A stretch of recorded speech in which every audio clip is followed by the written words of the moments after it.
এটা যদি কারোর কাছে মনে হয় যে না এটা তো দুনিয়াদার, এটা ধর্ম ব্যবসার কথা, হ্যাঁ এইটাই ধর্ম ব্যবসা। আমরা সত্য কথা বারবার বলছি যে জামাত ইসলামী ইসলামী কোন দলকে আমরা ক্ষমতায় পাঠাবো এই সাত স্বপ্ন আমাদের কোনোদিন ছিল না, এখনো নেই। যদি কারো ভেতরে থাকে সে যেন তওবা করে। আমরা জীবনেও চাই না যে জামাত ক্ষমতায় যাক। আপনি ক্ষমতায় যান, আপনি বিএনপি করেন, আপনি আওয়ামী লীগ করেন, জাতীয় পার্টি করেন, কোনো অসুবিধা নেই, কিন্তু কোরআন দিয়ে 5 বছর চালাতে হবে। এটা যদি চালাতে পারেন আপনার সাথে আমি আছি, কিন্তু আপনি যে চালাবেন না তার প্রমাণ তো আমি পেয়েছি এই 54 বছরে। বারবার তো আপনাদেরকে দিয়েছি, 54 বছর তো একটাও চালাননি।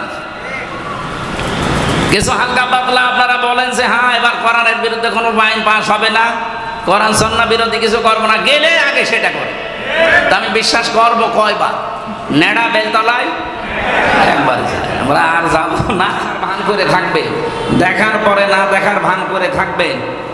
বিবেক আছে, চিন্তা করার পরও আপনি করেন না, কি হবে জানেন? ওয়ায়াজালুর রিজসা আলাল্লাযিনা লা ইয়াকিলুন, সূরা ইউনূসের 99 100 নম্বর আয়াত। আল্লাহ তাআলা বলেন যারা বিবেক থাকার পরেও সিদ্ধান্ত নিতে ভুল করে, আমি আল্লাহ তখন ভুল বিষয় তাদের উপরে চাপিয়ে দেই। বলেন নাউজুবিল্লাহ। আজ বাংলাদেশে যারা রাজনীতি করছেন, কোন অন্যায় দেখার পরে, দেশ বিরোধী, ইসলাম বিরোধী, মানবতা বিরোধী যে কোনো কাজ দেখার পরে যদি আপনার বিবেকে কাজ না করে, আপনি দেখার পরও না দেখার ভান করে আছেন, শোনার পরও না শোনার ভান করে আছেন, আল্লাহর কসম ভুল জিনিস আপনার উপরে আল্লাহ চাপিয়ে দেবে। দিন যত যাবে আপনি ফেরাউনের মতো খারাপ হতে থাকবেন। সুতরাং এই যে ঢাকার এই হত্যাকাণ্ড নিয়ে তামাম বাংলাদেশ সহ সারা পৃথিবী নড়ে গেছে, কিন্তু এখনো কিছু মানুষের বিবেক এটা দেখার পরে শোনার পরও বলছে না ও হতেই পারে। আপনি মানুষ, আপনি দিন যত যাবে তত খারাপ জিনিস আল্লাহ আপনার উপরে চাপিয়ে দেবে। একদিন দেখবেন আপনি ফেরাউনের মতো হয়ে গেছে, তখন আর ভালো কাজও ভালো লাগছে না, খারাপ কাজও ভালো লাগছে না, মনে হয় সব সমান। ওই শেষে বলবেন যে আমি ভালো হয়ে গেলাম। ক্বালা আমানতু আন্নাহু লা ইলাহা ইল্লাল্লাযী আমানাত বিহি বানু ইসরাঈল ওয়া আনা মিনাল মুসলিমিন। আমি তো মুসলমান হয়ে গেছি, আমার এরপরও ফেরেশতারা পানির ভেতরে খালি চুবায়। তখন আল্লাহ ডাক দেবেন আল আন, এখন আকাদ আসাইতা ক্বাবলু ওয়া কুনতা মিনাল মুফসিদিন, এর আগে তুমি বড় স্বৈরাচারী ছিলে, ফ্যাসাদকারী ছিলে, বিশৃঙ্খলাকারী ছিলে, সন্ত্রাসী ছিলে, আমার বান্দা বান্দীদেরকে আতঙ্কে রাখতে।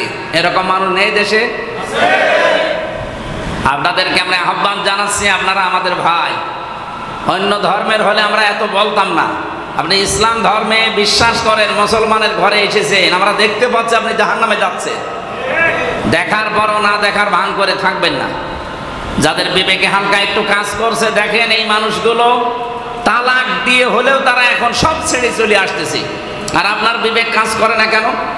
কারণ পাপ করতে করতে মানুষের অন্তর যখন একেবারে কালো হয়ে যায়, তখন ওর ভালো জিনিসও ভালো লাগে না, খারাপ জিনিসও ভালো লাগে না, সব আল্লাহ মনে হয় সমান করে দিস। দিন দিন এরকম কিছু বাড়তেছে, এই জন্য একটু কড়া করে বললাম, আল্লাহ তুমি আমি সহ যারা আছি, আমরা এটা যারা রেকর্ড হচ্ছে, যত জায়গায় যাবে আমাদের বিবেক যেন কাজ করে। আকালু লাউ কুন্না নাসমাউ আও নাকিলু মা কুন্না ফি আসহাবিস সাঈর। জাহান্নামে সাঈর এটা একটা দরজার নাম। এই সাঈর নামে দরজা দিয়ে যারা প্রবেশ করবে, যে ফেরেশতা দায়িত্বে আছে দারওয়ান হিসাবে, মালিক জিজ্ঞাসা করবে কেন আসলে এই সাঈরে, এটা তো নিকৃষ্ট জায়গা। ফাতারাফু বিযামবিহিম ফাসুহকাল লিআসহাবিস সাঈর। তারা নিজেদের অপরাধগুলো স্বীকার করে দুইটা কথা বলবে।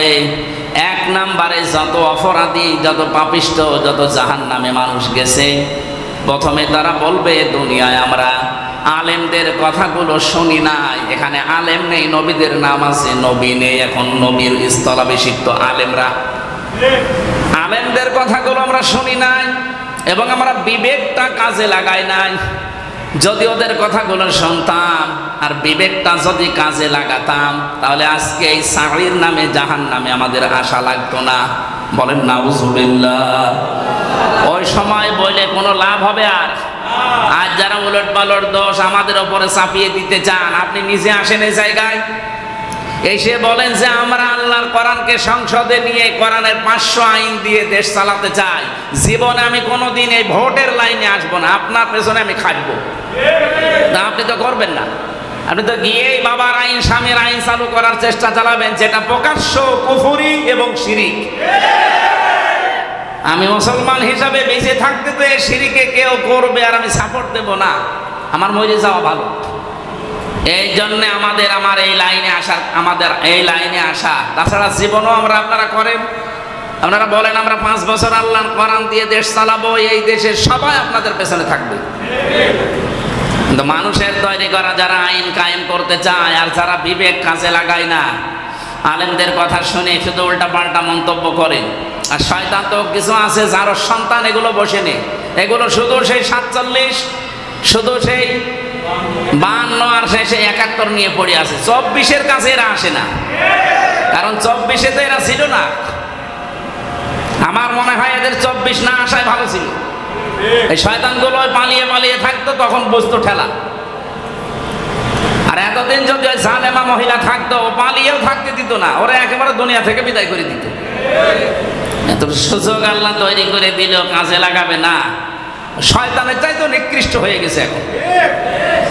আমি আর নিচে নামলাম না, এত কঠিন কথা আমি বলি না, আমি বাস্তবতা দেখতে পাচ্ছি এই কয়েকদিনে, এই জন্য আমি এত কঠিন হয়ে বললাম। এরপরেও যদি কারো বিবেকে কোনো রকমের নাড়াচাড়া না দেয়, বুঝবেন ওর বিবেক বলে আর কিছু নেই, কুকুরে সরাসরি পোশাক করে দিয়ে গেছে। আমরা যে কথা তুলেছিলাম, কথা কোরআন দিয়ে বললেই সত্য কথা বলছে তা না। তাহেরি সাহেবও তো কোরআনের আয়াত পড়ে কথা বলে, কোরআনের আয়াত পড়ে কথা বলে না, কিন্তু কোরআনের আয়াতের উপরে থাকে। আল্লাহু আহাদ ঠিকই পড়ে, কি পড়ে না? যে হে নবী আপনি বলেন আল্লাহ এক। এই নবী কোন নবী? এ নবী ফাতেমার বাবা। ফাতেমাকে হোসাইনের মা। এই হোসাইন এই মুহররম মাসে কারবালায় শহীদ হয়েছিল। আপনাদেরকে আমি কারবালার কাহিনী শোনাবো। এবার আয়াত পড়েছে কি, আর তাফসির হচ্ছে কারবালা। কোরআন দিয়ে কথা বললেই সত্য কথা বলছে না, কোরআনের উপরে থাকা লাগবে। আপনি বললেন আল্লাহর একাত্মবাদ নিয়ে আর চলে গেলেন কারবালায়। আল্লাহর আইনের কথাগুলো বলা যায় না, আল্লাহর বিধান কিভাবে কায়েম করা যায় সেই কথাগুলো তোলা যায় না। না, ও চলে গেছে কুল হু আল্লাহু আহাদ পড়ে কোথায়? তাও সে কারবালার সঠিক কাহিনী যদি তুলে ধরে তাও তো হয়, শুধু বানানো কাহিনী তুলে ধরে। কারবালায় 27টা শিক্ষা পাওয়া যায়, তার ভেতরে 1 নাম্বার শিক্ষা কারবালার যে আমরা অন্যায়ের কাছে মাথা নত করব না। এই শিক্ষাটাও যদি এই মুহররম মাসে বাংলার মানুষ আমরা নিতে পারি, সামনে আমার মনে হয় এই মুহররমে ইসলাম কায়েম হয়ে যাবে ইনশাআল্লাহ। আন্তর্জাতিক যতগুলো ষড়যন্ত্র চলছে, বিশেষ করে আমাদের প্রতিবেশী, এই পৃথিবীর নিকৃষ্ট প্রতিবেশী এই ভারত, এই শয়তানরা যেভাবে উঠে পড়ে লেগেছে, আমাদের ঈমান যদি এখনো স্বচ্ছ না হয়, দৃঢ় না হয়, সামনে যদি আমরা একটা উল্লেখযোগ্য কিছু দেখাতে না পারি, এরা কিন্তু থামবে না।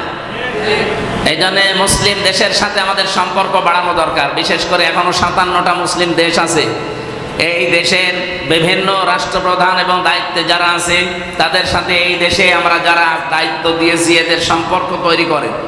নাই তো আশপাশে যেগুলো আছে সবগুলোই শয়তানের চাচাতো ভাই, বিশেষ করে ইন্ডিয়া। এটা একেবারে টাটকা নির্ভেজাল শয়তান, আবার কোনো ফতোয়া দেওয়া লাগবে না। 2 নম্বরে মায়ানমার, এরাও 12-13 লাখ মানুষ আমাদের দেশে দিয়ে আরামে বসে আছে। কালকে আমি মায়ানমারে যখন ঢুকছিলাম, তখন এই কেবিন ক্রু যেটা আছে আমার বলছিল যে মায়ানমারে ঢুকলাম, সামনে সব দেখা যাচ্ছে যে কোন কোন জায়গায় পার হচ্ছি, সব দেখা যাচ্ছিল। তখন আমার মনে হচ্ছিল যে এই দেশ থেকে 13-14 লাখ মানুষ আমাদের দেশে পাঠিয়ে এরা খুব আরামে ঘুমাচ্ছে। তখন রাত হয়তো কয়টা বাজে, 9টা-10টা বাজবে, নিস্তব্ধ হয়ে আছে, প্লেনও একেবারে নিচ দিয়ে যাচ্ছিল প্রায়। সম্মানিত ভাইরা, মানে ওই ঘটনার পর থেকে 5টা দিন আমি এখন ক্লান্ত হয়ে গেছি যে মানুষ এসে জাহেলি যুগ তো ছাড়িয়ে চলে গেল। 28শে অক্টোবর তো ছিল, এরা 28শে অক্টোবরও অন্তত ছাপিয়ে চলে গেছে। 28শে অক্টোবরও মানুষ পিটিয়ে লঘি বইটা দিয়ে মারার পরে লাশের উপরে ড্যান্স দিয়েছে, কিন্তু এইটা তো লঘি বইটা শুধু না, এ একেবারে সরাসরি পাথর আর ইট, আবার লাশের উপরে ড্যান্সও দিয়েছে।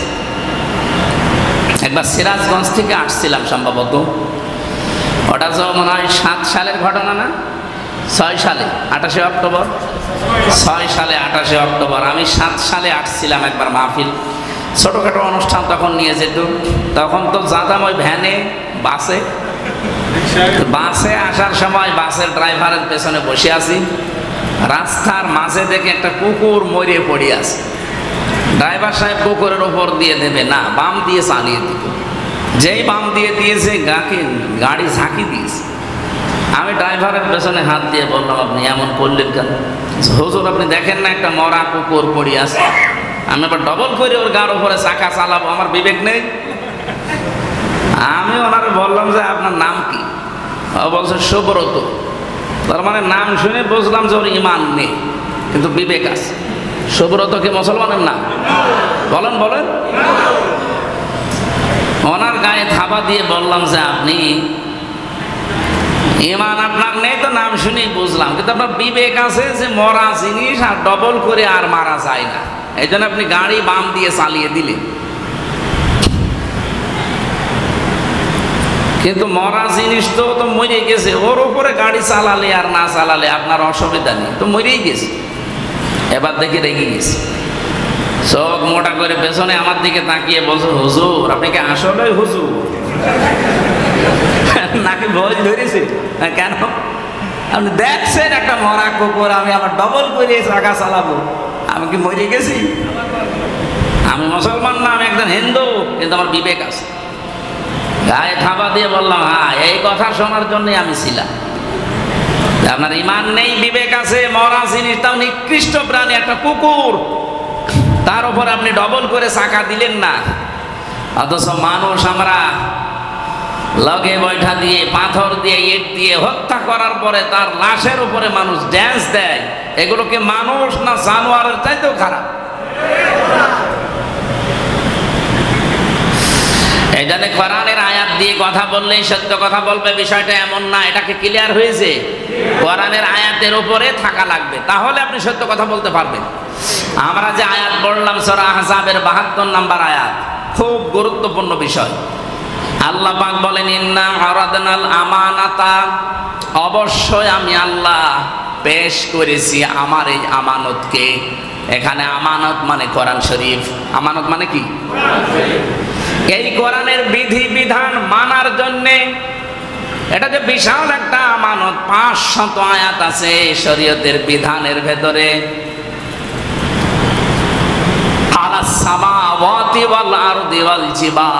প্রথমে আমি আসমানের কাছে দিতে গেলাম, অস্বীকার করেছে। জমিনের কাছে দিতে গেলাম, বলে না আমি পারবো না। পাহাড়ের কাছে দিতে গেলাম, সেও বলেছেন আমি পারবো না। বলেন তো আপনি এই যে 3টা সৃষ্টির কাছে আল্লাহ কোরআনে কারীম তারে আমানতকে দিতে গেলেন, এই 3টা সৃষ্টিকে ছোট? আসমান কত বড় আপনার কল্পনার বাইরে। জমিন এত বড় শক্ত মজবুত, ধৈর্য সহ্য নিয়ে থাকে। জমিনের উপরে কত কিছু হয়ে যায়, জমিন আজ পর্যন্ত কিছু বলেছে আপনারে? আর জিবাল, পাহাড় এত শক্তিশালী। আমাদের দেশে তো পাহাড়ই নেই। মালয়েশিয়া, সৌদি আরব, এগুলো শুধু পাহাড় আর পাথর। এই শহরটাই পুরো পাহাড়ের উপরে। এত বিশাল বিশাল পাথর আল্লাহ সেখানে ব্রেক শলাকা হিসাবে লাগিয়ে দিয়েছে। আমার প্রশ্ন হচ্ছে, ব্রেক যখন মানুষ মারে, এই যে এখানে ব্রেক মারা আছে, ব্রেকের মাথা হালকা দেখা যাচ্ছে, কিন্তু এই কাঠের ভেতরে যে ব্রেকের অংশ লুকিয়ে আছে এতটুকু। এর চাইতে 10-20 ডবল বেশি হবে এখান থেকে শুরু করে পর্যন্ত। এত বড় বিশাল জায়গা জুড়ে আছে ব্রেক, অথচ মাথাটা একেবারে ছোট্ট, হাতে বাঁধে না। আল্লাহ বলেন, জমিনের উপরে পাহাড়কে আমি আল্লাহ পেরেকের মতো গেড়ে দিয়েছি। তার মানে পাহাড়ি যদি এত বিশাল হয়, ভেতরে কত আছে? আমি 73 তলায় উঠেছিলাম মালয়েশিয়াতে, 118 তলা আছে। 73 তলা পর্যন্ত ওঠার পরে আমার মনে হচ্ছে আমি উড়ে চলে যাব। 2 3 করে যেভাবে গণনা করো, জান্নাতের ভেতরে আল্লাহ তার এই কোরআন, এই আমানত একটা একটা করে আয়াত পড়বে। জান্নাতি মানুষেরা 500 বছর চলে যাবে দুনিয়ার হিসাবে এক একটা আয়াত শুনতে। জান্নাতের এই নিয়ামতের কথা পর্যন্ত ভুলে যাবে, ওর মনে থাকবে না।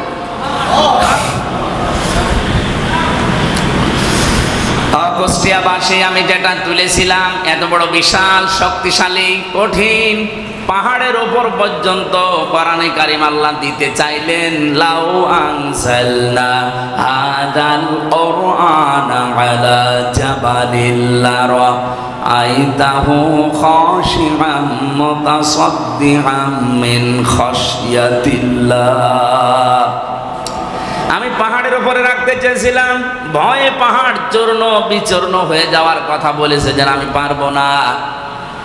একটা সৃষ্টি যখন রাজি হয়নি, ফাআবাইনা অস্বীকার করেছে, আইয়াহমিলনাহা এটা বহন করতে, ওয়াশফাকনা মিনহা এবং এই সৃষ্টিগুলো বলেছে আমাদেরকে আপনি দেবেন না। এই কোরআনের যে আমানতের বিধিবিধান এবং এই বিধিবিধান না মানলে কি পরিণতি হবে আমরা তো জেনে ফেলেছি, আমরা পারবো না। ও হামালাহাল ইনসান, কিন্তু আশ্চর্য মানুষ এটা আগ বাড়িয়ে বলছে আমাদেরকে দেন, তাদেরকে দিয়ে দিয়েছি।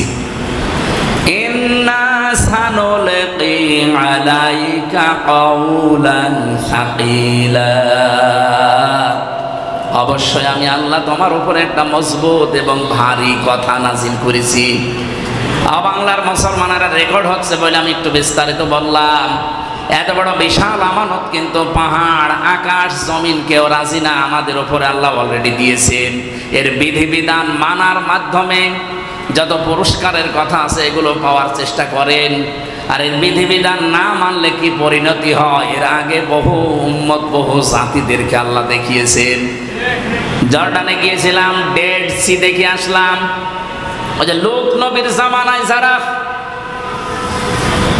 পুরুষে পুরুষে জেনা করতো, মহিলা মহিলা জেনা করতো, ওই দেশ,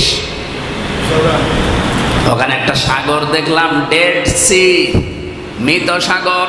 কিছু দিলে ভেসে ওঠে, ভেতরে যায় না, কোনো মাছ জন্ম নেয় না সেখানে।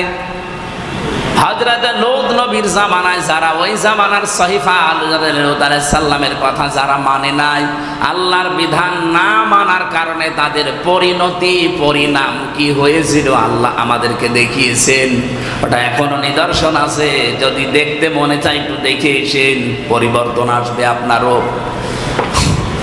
তাহলে আল্লাহর আমানতকে বিধিবিধানগুলো মেনে এর পুরস্কার পাওয়ার মাধ্যমে আপনাকে চেষ্টা করা লাগবে। আর যারা পুরস্কার চিন্তা ভাবনা করে না, মানেও না আল্লাহর বিধিবিধানকে, রব্বুল আলামিন বলেন, হে নবী, ইন্নাহু কানা যালুমান জাহুলা, অবশ্যই মানুষ অতিশয় অত্যাচারী এবং অজ্ঞ। এত বড় আমানত দিলাম, এর নিয়ম নীতিগুলো মেনে আমি আল্লাহকে খুশি করবে না, ও যে পরিণাম কি হবে সেগুলোও চিন্তা ভাবনা করে নাই, সেগুলোর জন্য কোনো অনুভূতি তাদের নেই। আগ বাড়িয়ে গলায় নিয়ে বলছে আমাদেরকে দেন, যেখানে আসমান রাজি না, জমিন রাজি না, পাহাড় রাজি না, মানুষ ঠিকই নিয়েছে, তো এখন নিয়ে আর বহন করতে পারছে না। আর 54 বছর কোরআনের একটা আইন আমরা এই জমিনে দেখলাম না। বলেন, দেখেছেন আপনারা? দেখেছেন? কোরআনে কারিমের একটা আইন দিয়ে চললে কেমন লাগে? সৌদি আরবে দেখেন, ওখানে সব আইন নেই, কয়েকটা আইন আছে, তার ভেতরে চোর ধরা পড়লে তার হাত কেটে দেয়, কিন্তু চোর যদি স্বভাবে চুরি করে তার হাত কেটে দেবে, অভাবে চুরি করলে অভাব দূর করে দেবে, স্বভাব ভালো বানাবে। এই কথাটাকে বাংলাদেশে অনেকে ভুল প্রচার করছে, এবং বাংলাদেশ জামাত ইসলামী এবং ইসলাম এই দেশে যদি আসে, তাহলে আমরা যে একটু হালকা পাতলা এদিক ওদিক করি, আমাদের হাত থাকবে না, ওসব দরকার নেই। আরে ভাই, আপনার হাত কাটবে কেন? আপনি কি চোর? আপনি যদি অভাবে চুরি করেন এই দুষ্ট রাষ্ট্রের, আপনি যদি স্বভাবে চুরি করেন সালমান এফ রহমানের মতো 36,000 কোটি টাকা চুরি করেছে 7টা ব্যাংক থেকে, কি অভাবে না স্বভাবে? ড্রেস দেখেছে, ওর যে ঘড়ি, ওর ঘড়ি মনে হয় 16 লাখের উপরে দাম। আমার এই ঘড়িটা কালকে দিয়েছে সৌদি আরব থেকে, মালয়েশিয়া থেকে, এটা ব্র্যান্ডের। এক ভক্ত এসে বলছে হুজুর এটা নেই। ঘড়িটা দেখতে তেমন ভালো লাগছে না। দেখতে ভালো লাগছে না মানে দাম কত জানেন? এই ইন্টারন্যাশনাল ব্র্যান্ড, সারা পৃথিবীর যে কোনো জায়গায় যাবেন ওনাকে ফিরিয়ে ঘড়ি সেরে দেবে। আমি বললাম ঠিক আছে তাহলে দেন। আমি 200-250 টাকা হবে। এ সাদার যে দাম এত আমি তো জানতাম না। পরে 1 ঘাট হাতে বড় হচ্ছিল, 2 ঘাট কেটে নিয়েছে, তারপরও এখন হরফল করছে, মনে করছে আর 1 ঘাট কাটা লাগবে। তোর একটা ঘড়ি 16 লাখ টাকা দিয়ে ব্যবহার করে, আর চুরি করেছে 36,000 কোটি। জীবনে আপনি যদি গুনতে শুরু করেন জীবন শেষ হয়ে যাবে, গুনে শেষ করতে পারবেন। ও কি অভাবে করেছিল না স্বভাবে? তাহলে হাত কাটার কথা কি অভাবের, চোরের না স্বভাবের? বলেন তো 54 বছরে যদি আইনটা সংসদে থাকতো, এই দেশে কেউ এই যে গাছতলা থেকে কেউ গাছতলায় জায়গা পায় না, আর কেউ থাকে সেই 70 তলায়, এই নিয়ম নীতি থাকতো? ধনীদের সম্পদ থাকবে ঠিক, কিন্তু এক জায়গায় থাকবে না। কায়লা ইয়াকুনা দৌলাতাম বাইনাল আগনিয়া মিনকুম, ধনীরা সম্পদের মালিক হবে কিন্তু এক জায়গায় সম্পদ রাখতে পারবে না। যাকাতের মাধ্যমে, এককালীন দানের মাধ্যমে, সাদকার মাধ্যমে সব বন্টন হবে। পরিবেশটা একেবারে ভারসাম্যপূর্ণ চলে আসবে। আপনার সম্পদ তখন আপনাকে পাহারা দেবে, আপনাকে সম্পদ পাহারা দেওয়া লাগবে না। যাকাত আদায় করে দিলে, দান করলে, সাদকা করে দিলে যাদের হক আদায় হয়ে যায় তারাই আপনাকে পাহারা দেবে, আপনার সম্পদ পাহারা দেবে। এই নিয়মটা আছে কোন কোন কোন জায়গায়? 54 বছর ওই নিয়মটা আজ এই দেশে আমরা দেখতে পাইনি। অথচ এই আমানতটা আমাদের দায়িত্ব পালন করার দরকার ছিল, আমানতের। আমরা সেই সুযোগ এখন পেয়েছি হালকা। বাংলার মানুষকে বারবার এটা আহ্বান জানাচ্ছি, এই সুযোগটা হাতছাড়া করলে, এবার তো পেয়েছেন 54 বছর পর, আর এবার যদি হাতছাড়া হয়ে যায় না 154 বছরও আর ফিরে আসবে না। আর যেহেতু 154 বছর আমরা বাঁচবো না, এখানে যারা আছে আমরা সর্বোচ্চ 70-80 বছর পরে সবাই মাটির নিচে। কথা বলেন না কেন? অন্তত চর্মচোখে একবার দেখে যেতে মন চায় না যে কোরআন দিয়ে চললে কেমন দেখা যায়? আল্লাহর আমানতটা একটু দেখার চেষ্টা করেন। যে 7 প্রকার মানুষের নাম পড়লাম হাদিস দিয়ে, যে তাদেরকে আল্লাহ কিয়ামতের ময়দানে আরশের ছায়াতলে স্থান দেবে, তার ভেতরে প্রথম নম্বরে আল ইমামুল আদিল, ন্যায় বিচারক। কারা? ন্যায় বিচারক। শুধু ওই যে বাদশাহ শুধু তা না, আপনিও একদম ন্যায় বিচারক। জুলফিকার সাহেব বলছিল না যে সামনে আপনার এই যে ন্যায় বিচারটা কিন্তু করা লাগবে, আপনার বিবেক কি সায় দেয় আপনি দেখবেন। এই বিচারটা যদি এবার আপনি না করেন, ওই আরশের ছায়া আপনি স্থান পাবেন না। এটা যদি কারোর কাছে মনে হয় যে না এটা দুনিয়াদার, এটা ধর্ম ব্যবসার কথা, হ্যাঁ এইটাই ধর্ম ব্যবসা। আমরা সত্য কথা বারবার বলছি যে জামাত ইসলামী ইসলামী কোন দলকে আমরা ক্ষমতায় পাঠাবো, এই স্বপ্ন আমাদের কোনোদিন ছিল না, এখনো নেই। যদি কারো ভেতরে থাকে সে যেন তওবা করে। আমরা জীবনেও চাই না যে জামাত ক্ষমতায় যাক। আপনি ক্ষমতায় যান, আপনি বিএনপি করেন, আপনি আওয়ামী লীগ করেন, জাতীয় পার্টি করেন, কোনো অসুবিধা নেই, কিন্তু কোরআন দিয়ে 5 বছর চালাতে হবে। এটা যদি চালাতে পারেন আপনার সাথে আমি আছি, কিন্তু আপনি যে চালাবেন না তার প্রমাণ তো আমি পেয়েছি এই 54 বছরে। বারবার তো আপনাদেরকে দিয়েছি, 54 বছর তো একটাও চালাননি। কিছু হালকা পাতলা আপনারা বলেন যে হ্যাঁ এবার কোরআনের বিরুদ্ধে কোনো আইন পাস হবে না, কোরআন সুন্নাহ বিরোধী কিছু করবো না, গেলে আগে সেটা করে। তা আমি বিশ্বাস করবো কয়বার? নেড়া বেলতলায় একবার যায়, আমরা আর যাব না। আমরা এবার দেখতে চাই আল্লাহ রাব্বুল আলামিনের কালামটাই আমানতটা, এর আইন কানুন বিধি বিধান এগুলো মানার মাধ্যমে যে পুরস্কার পাওয়ার কথা আছে এগুলো আমরা পেতে চাই। আর এগুলো যদি আমরা এই আমানতকে কাছে পাওয়ার পরও না মানতে চান, এই যে জলমান জাহুলা আছে, অত্যাচারী এবং অজ্ঞ, এই অজ্ঞতার পরিণতি যে কি ভয়ঙ্কর হতে পারে। ডেড সির দিকে তাকান, ফেরাউন এখনো পড়ে আছে, মিশরে গিয়েছিলাম, ও পড়ে আছে লাশ, এই হাতটা এভাবে দেওয়া, কয়েক গাছের চুল আছে মাথায়, দাঁত এখনো কয়েকটা আছে। দেখে দেখে মাঝে মাঝে মনে হচ্ছিল আল্লাহ এ খোদা দাবি করেছিল।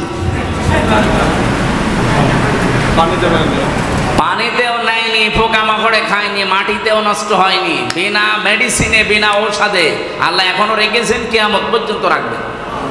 ওই জাদুঘরের ভেতরে অনেকগুলো নিদর্শন আছে। তা আল্লাহর এই নিদর্শনগুলো, তারাও তো কিতাব পেয়েছিল, তাওরাত পেয়েছিল, তারা কেউ ইনজিল পেয়েছিল, কেউ জাবুর পেয়েছিল। আল্লাহর এই কিতাবে আমানত তারা মানে নাই, পরিণতি এই করেছে, ডেড সি বানিয়েছে, কাউকে আল্লাহ একেবারে মূর্তির মতো বানিয়ে রেখে দিয়েছে। আল্লাহ আমাদেরকে মনে হয় পারবে না। আল্লাহ আমাদের হেফাজত করুন, বলেন আমিন। এই আমানতটা এবার আমরা নষ্ট হতে দিতে চাই না। সামনে আমরা আমানত চর্ম চোখে দেখব যে 500 আইন দিয়ে এই দেশ চলছে, এরপরে মরে গেলে আমার আর আফসোস নেই। এই কথা বলে না কেন?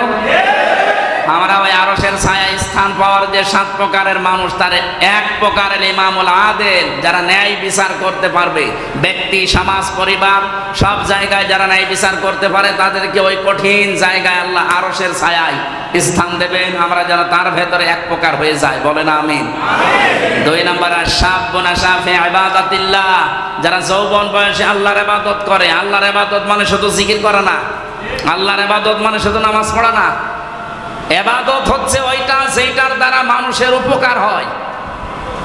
আপনি হযরত ওমরের দিকে তাকান, জীবনে খুব বেশি হায়াত পাননি, কিন্তু এমন এমন কিছু আঞ্জাম দিয়েছেন কাজে, কিয়ামত পর্যন্ত মানুষ তার নাম শুনলে বলে রাদিয়াল্লাহু আনহু। আর আবু জেহেল হায়াত পেয়েছিল, ভালো কাজ করে নাই। ভালো কাজ মানে মানুষের উপকার করা, মানবের কল্যাণ করা, এই কাজগুলো তাদের জীবনে ছিল না। এজন্য নাম শুনলে কি মানুষ রাদিয়াল্লাহু বলে? কি বলে? আরো গালি দেয়, দোষ করে নিজে আর গালি দেয় আবু জেহেল রে। 3 নম্বরে পড়েছি, ওয়ারাজুলুন দাআতুহু ইমরাআতুন যাতু মানসাবি ওয়া জামালিন ফাকালা ইন্নী আখাফুল্লাহ। ভদ্র কোন মহিলা, উচ্চ বংশের সুন্দরী, তাকে ডাক দেয় জেনা করার জন্য, কিন্তু সে রাজি না। আজ বাংলাদেশে বহু মানুষ পরকীয়া প্রেম করেন, এই এলাকায় নেই? নিজের জায়েজ স্ত্রী থাকার পরেও যারা অন্য কোনো জায়গায় উল্টাপাল্টা লাইনে আছেন, সে স্বামী হোক স্ত্রী হোক, এখনই থেমে যান, আপনার আকৃতি থাকবে না। কিয়ামতের দিন লজ্জা স্থান দিয়ে পোষ পড়তে থাকবে। আরো যত নিকৃষ্ট শাস্তির কথা আছে হাদিসের ব্যাখ্যায়, আমরা আশা করব কিয়ামতের ময়দানে শাস্তি থেকে বেঁচে আল্লাহর আরশের ছায়া স্থান পেতে হলে নিজের চরিত্রকে, যৌবনকে আমরা যেন পবিত্র রাখতে পারি। আমি সহ যারা আছি প্রত্যেককে এই আমলটা করব। নিজের স্ত্রী বাদ দিয়ে অন্যের সাথে লাইন যারা করেন, কি আছে তার ভেতরে? শয়তান এটাকে একটু রং সং দিয়ে উলট পালট করে আপনাকে দেখায়, আর এর শেষ পরিণতি দুনিয়াও শেষ আর আখেরাত তো শেষই। এরপরে যাদের অন্তরগুলো মসজিদের সাথে লটকানো থাকে, নামাজ পড়তে আসে, বের হয়ে চলে যায় দুনিয়ার কাছে, আবার মনে চায় কখন এসে আল্লাহকে সেজদা দেব, এরকম মন যাদের, তারা ওই ছায়া স্থান পাবে। যারা ডান হাতে দান করে গোপনে, বাম হাত জানে না, রাতের বেলা যারা নিজের অপরাধের কথা স্মরণ করে করে কাঁদে, এই প্রকার মানুষগুলোকে কিয়ামতের দিন আল্লাহ নিজের আরশের ছায়ায় বসিয়ে মাছের কলিজা দিয়ে খাবার খাওয়াবেন। আল্লাহ যে কোনো এক প্রকারে যেন আমাদেরকে কবুল করেন, আমিন। আমার যেহেতু আজকে 10 দিন বাইরে, আমি আর ফ্লাইট থেকে নেমেই এই যে চলে এসেছি। আমি তো জানি না আজকে মাহফিল। আমি নামার পরে ভাই কল দিয়েছে, বলছে আজকে যে অনুষ্ঠান আছে, এই বিশাল জার্নি হয়ে গেছে আমার, এমনিতেই শরীরও খুব ভালো না। আর ম্যাডামও আমার বলে দিয়েছে 10:30টার ভেতরে বাড়ি চলে আসবে।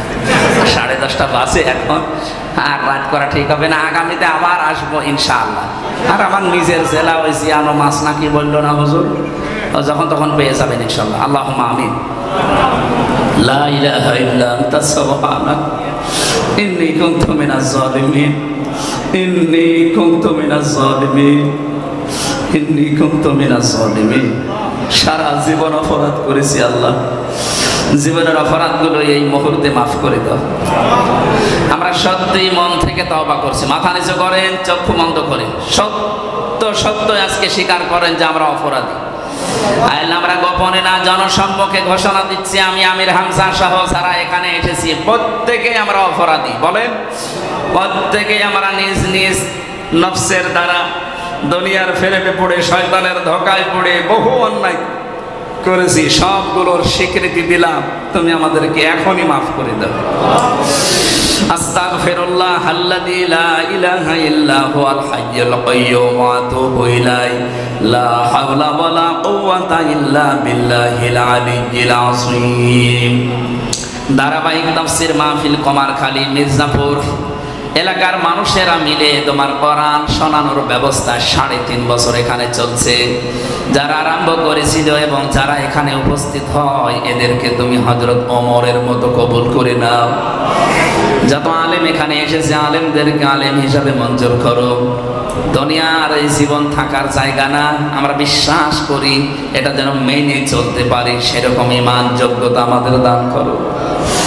আল্লাহ তাআলা মালয়েশিয়া, থাইল্যান্ড, সিঙ্গাপুরের এই মানুষগুলোকে দেখলাম, ওদের লাইফ স্টাইল কি। মানুষ এত জঘন্য হতে পারে, এত নিচে নামতে পারে, তাদের তো আল্লাহ রাসূল আখিরাত পরকাল কিচ্ছু ওদের জীবনে নেই। কিন্তু আমাদেরকে তুমি মুসলিম ঘরে পাঠিয়েছো, শুধু এই জীবন না আরেকটা জীবন আছে আমরা বিশ্বাস করি। আল্লাহ তাআলা ওই জীবনের জন্য কিছু কামাই এখন থেকেই করার তৌফিক দাও। মাহফিলের প্রধান অতিথি আসনের মাননীয় সংসদ সদস্য পদপ্রার্থী জনাব আফজাল হোসাইন ভাই এসেছেন, হাফেজ মাওলানা জুলফিকার আলী ভাই এসেছেন, যত আলেম ওলামা এখানে বসে আছে, মাওলানা ইয়াসির আরাফাত জিয়াদি সহ প্রত্যেকটি আলেমকে তুমি আলেম হিসাবে কবুল করে নাও। আমার বাচ্চু ভাই মিজানুর রহমান বাচ্চু ভাই এসেছে, তাকে কবুল করো। যত পরিচিত অপরিচিত মানুষ এখানে আছে আল্লাহ আমাদের লাইফ স্টাইল তুমি হযরতে মুহাম্মদ রাসূলুল্লাহর মতো বানিয়ে দাও। মা বোন যারা এসেছে এদের পর্দায় থাকার তৌফিক দাও, এদের জীবনের অভাবগুলো দূর করে দাও, শয়তানের ধোঁকা থেকে এদের বাঁচাও। স্বামী সংসারে তুমি আল্লাহ শান্তি দান করো। পরকীয়া প্রেমের মতো অভিশপ্ত জীবন যাদের আছে আল্লাহ তুমি সবাইকে বাঁচাও। এই এলাকায় মাটির নিচে যারা ঘুমিয়ে আছে কোরআনের ইজ্জত এদের মাফ করে দাও। বড় আশা চর্ম চোখে দেখার যে তোমার কোরআন দিয়ে 56,000 বর্গ মাইল চলছে, আল্লাহ এটা যেন সব ষড়যন্ত্র কাটিয়ে আমরা দেখতে পারি সেই তৌফিক দাও। আল্লাহ আগামী 9-10 দিনের ভেতরে তোমার ঘর তাওয়াফ করার একটা নিয়ত করেছি, পরিবার নিয়ে, মা বাবা নিয়ে। এই ওমরা হজটাকে আল্লাহ তুমি সহজ করে দিও, আমার যাওয়া আশায় তুমি বরকত নাজিল করো আল্লাহ। বারাকাল্লাহু লানা ওয়া লাকুম ফিল কোরআনিল আযীম। আলহামদুলিল্লাহি রাব্বিল আলামিন। আসসালামু আলাইকুম।